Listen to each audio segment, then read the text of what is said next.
Shown here is an NSK being run in velocity mode, which allows it to run from 0 to full RPM.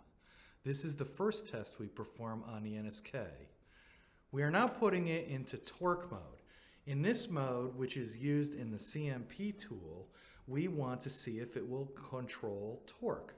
So as you can see, it's spinning all the way to full speed with no load on it.